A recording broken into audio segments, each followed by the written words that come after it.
Question 4, product of array accept self. Given an integer array numbers, return an array answer such that the answer of I is equal to the product of all the elements of numbers except the nums of I, which is the current element.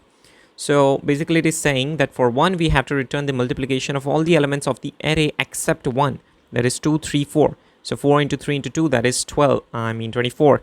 And for 2 we have to return 4 into 3 into 1, that is 12. For 3 we have to return 4 into 2 into 1, that is 8. And for 4 we have to return 3 into 2 into 1, that is 6. Alright. Now this problem, if you think about it, it's actually very easy. So you just have to store an integer variable and you have to store the multiplication of all these elements, that is I think 24.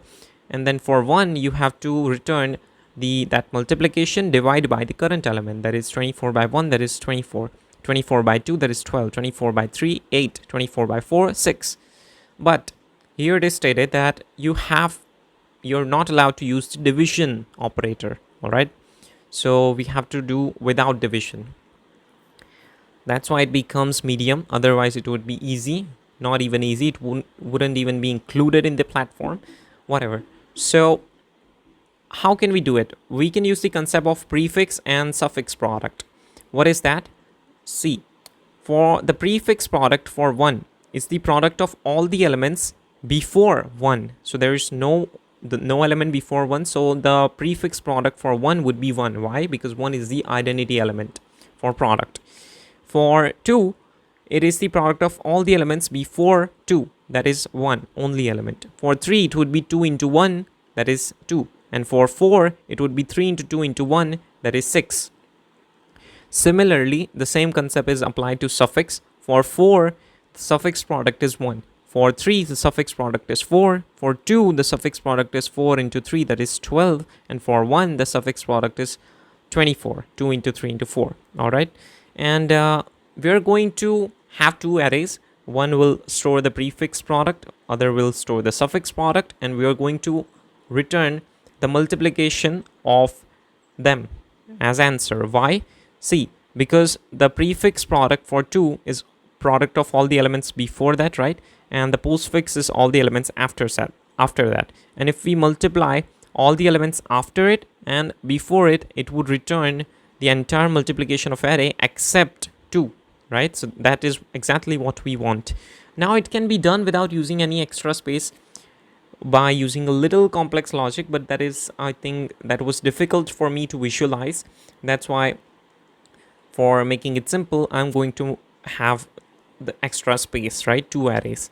All right. You can try without having extra space. It is possible. You can check out the solutions tab or the discussion, right? But we're going to do it with space. So let's initialize the vectors. Vector int prefix, and the size would be n. I'm going to define it soon, and let's initialize it with 1, right? Because 1 is the identity element for product. If it was sum, prefix sum, then we would have initialized with 0. Prefix and suffix. Let's define the size.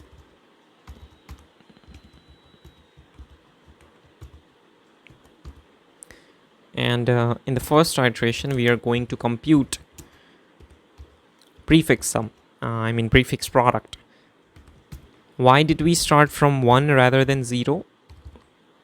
Because the prefix product for the first element will always be 1, and we have already initialized it with 1.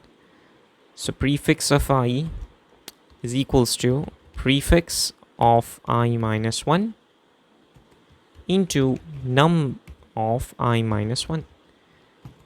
Similarly, we are also going to calculate the postfix, the suffix. You can call it whatever you want. Here it would be suffix. Let's now the loop will run in reverse because it is suffix, and rather than incrementing, we are going to decrement. And here minus 1, rather plus 1, here also plus 1, and here is our suffix. So here we calculated the prefix and suffix arrays. Now we're going to multiply. Now I'm not creating another vector answer for just the sake of returning. We are going to multiply in any of the one. Let's multiply in the suffix. So let's copy this, and this will go from 0 to n, and let's go prefix of I. Okay, prefix into is equals to suffix of I, right? And this should work. We're going to return the prefix.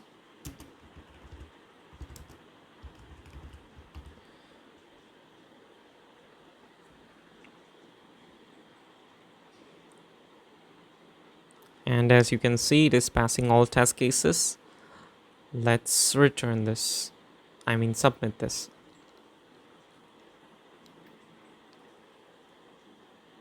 And it is working. All right. Now, what was I talking about? That you can do it without any extra space, right? So here, the solutions have still used one vector. You can do it without. All right. Oh, I'm sorry. The vector is used for returning the answer. They have not used the vector, right? So similar kind of solution you can try, but I found this a little tricky. That's why I used the simpler approach. All right.